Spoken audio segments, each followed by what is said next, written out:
Greetings. I'm glad that I brought my written text with me. At my age, I've come to realize that if I don't write it down, I'll forget what I was going to say. In fact, I'm starting to think that I'll need to start putting Post-its on myself just to remind me what day it is. Recently, I attended an event where an elderly gentleman was to address us. Midstream, he stopped for a long minute. When he came back to talk, he had changed the subject. I thought, because of my age, I thought that he had forgotten his line of thought.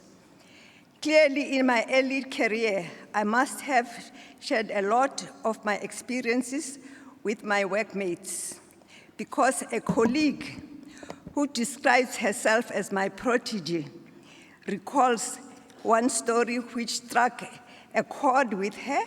Actually, I remember the episode as if it was yesterday.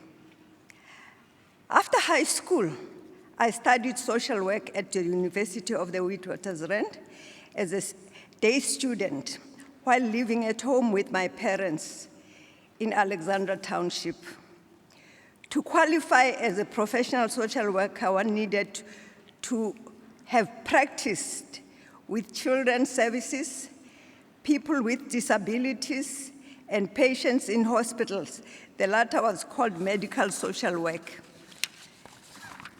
The social work role in the ward was to receive families on admission, take their stories, visit their homes to record the living conditions.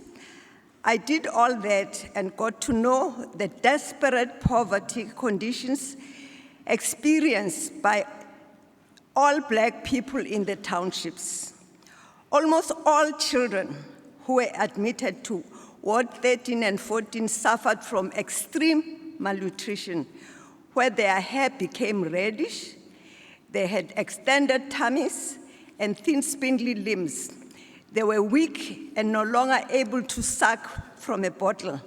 This was called kwashiorkor and marasmus. The doctors and nurses would feed their children with intravenous drips loaded with good nutrition, and within weeks, it would be as if someone had pulled them out of a midnight gloom into the light. I can remember their bouncy, playful, and happy, carefree selves after the treatment. My heart would light up for a moment and then sink in despair. After the bright moment, it sank because, sadly, though they were ready to go back home, they would unfortunately be returning to exactly the same circumstances that brought them to the hospital in the first place. We would be lucky if they returned as patients in the future, because their fate inevitably would be death, adding to the child graves like in Dimbaza.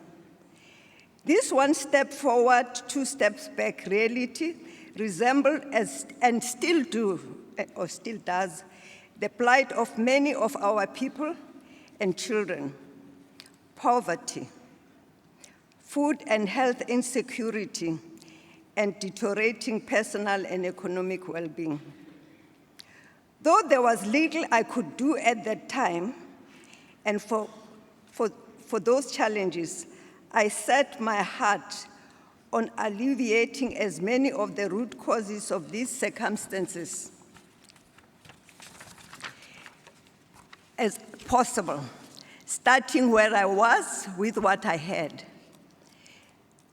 This struck a chord with Mpumi because though we come from different generations, the underlying challenges of 1963 sadly have come back.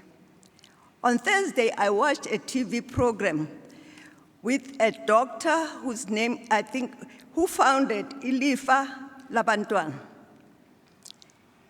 And she was reporting on 3 provinces that have kwashiorkor. That's KZN, Limpopo, and a third one. And passionately wanting to see them these conditions effectively addressed, speaks to the core of who we are. And this is the heart of our mission with Mpumi, as Black women, even from different generations. It is the culmination of these sort of stories and experiences over the course of my life, and the work that followed, which have contributed to the build-up to this very moment, of which I am very grateful.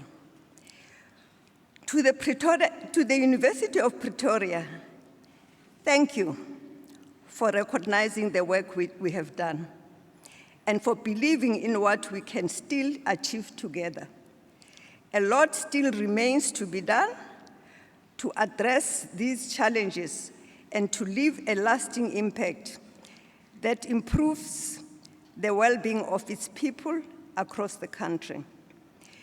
Despite all government and private sector efforts and initiatives, the challenges I've narrated in my story continue to exist.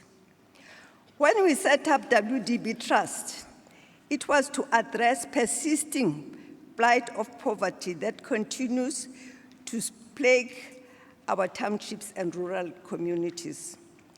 It gives me great hope to know that South Africa is full of brilliant young minds, full of potential, and ready to make a positive change in their families and communities, given the necessary opportunities.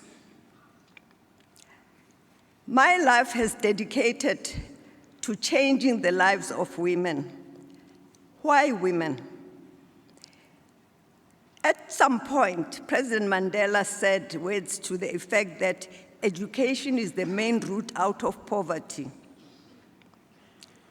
However, knowing what I had seen at Baragwanath, Ward 13 and 14, where children generally died before the age of 18 months, even those would likely be the ones with stunted brains and therefore not able to get full benefit of their education.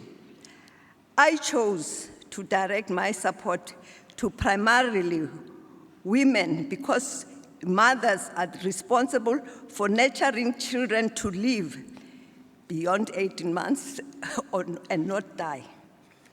These women are strong, resourceful, and determined. They represent the strength and untapped potential of our nation. They rise, holding their families up, the whole communities together. They are not just survivors of poverty and hardship. They are innovators, leaders, and change makers in their own right. With more targeted, sustainable, and holistic support, these women can transform nations. With even the smallest opportunities, seed grants, access to training, or simply the validation of their efforts, these mothers create ripples of change that transform not just their own lives, but the lives of their families and communities. Our work is far from done. And to that end, I would like us to consider thoughts about Professor Mohamed Yunus, who I've emulated.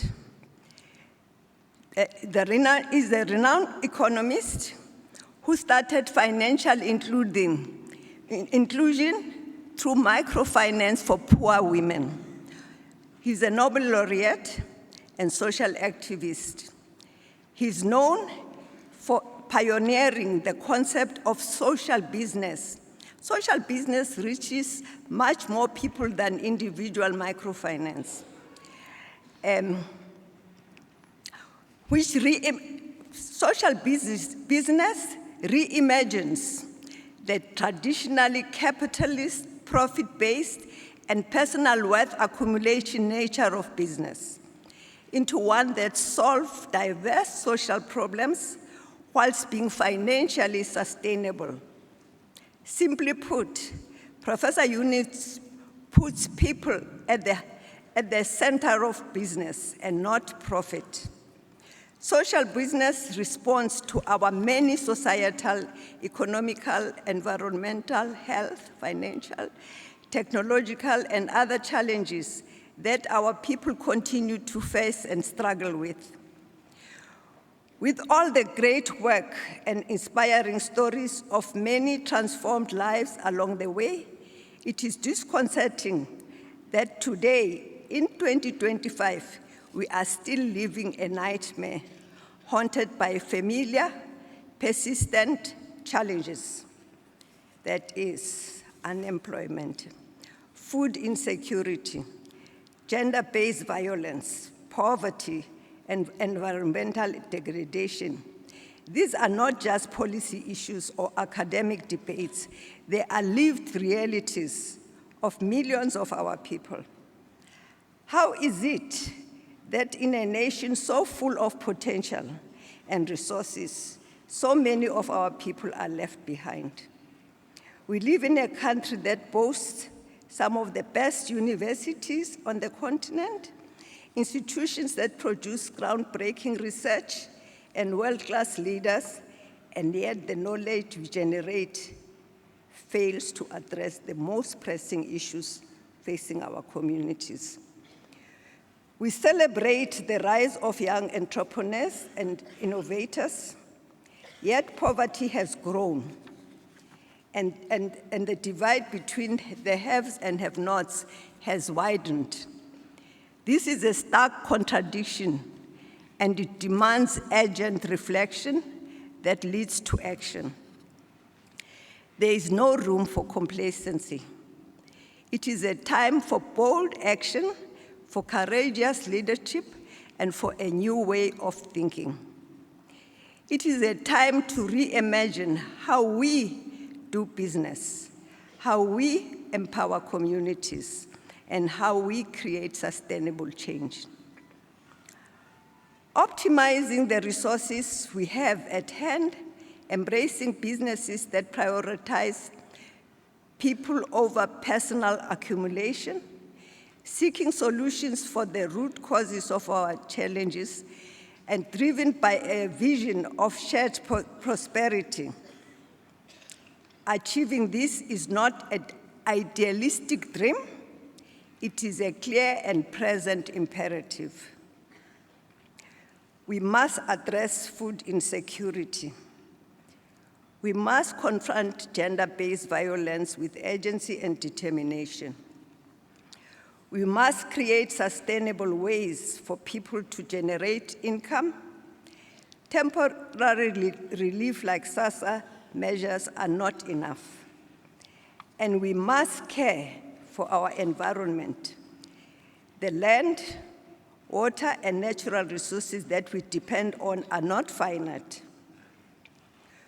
To humanity as a whole and to our institutions of higher learning, we must collectively support farmers and agricultural enterprises of all kinds.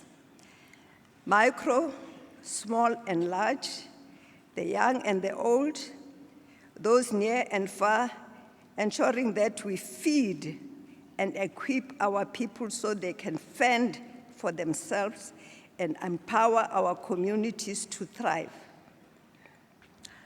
We must adopt the ABCD approach to development, which is asset-based community development, recognizing that all communities have skills that they can utilize to pull themselves out of poverty.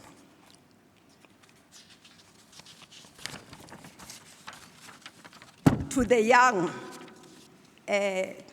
people present with us today, you are the answer. Let this be a mantra that you adopt, live up to, and bring those around you along while at it. You are the architects of the South Africa we dream of and the Africa we want. Your ideas, your courage, and your determination are what this nation needs. Do not let the enormity of these challenges discourage you. Instead, see them as opportunities to lead, to innovate, and to create a future where dignity and equality are within reach for all. Take it upon yourselves to step up as change makers, as disruptors, as leaders who are not afraid to take risks for the greater good. Ask yourselves, why are we still here? And how do we move forward? To this university, I extend my deepest gratitude.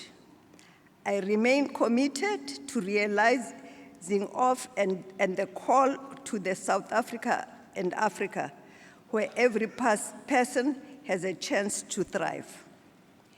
Let this moment inspire us to act with purpose, conviction, and unity. Together, we can make remarkable strides in the rewriting of the story of Africa and her people, not one defined by struggle, but by innovation and the humanity of her people. Let us all dream bigger, work harder, and create an Africa that is food secure, environmentally sustainable, and prosperous for generations to come. The power lies with us all. The greatest pleasure in life is doing what people say you cannot do. Thank you.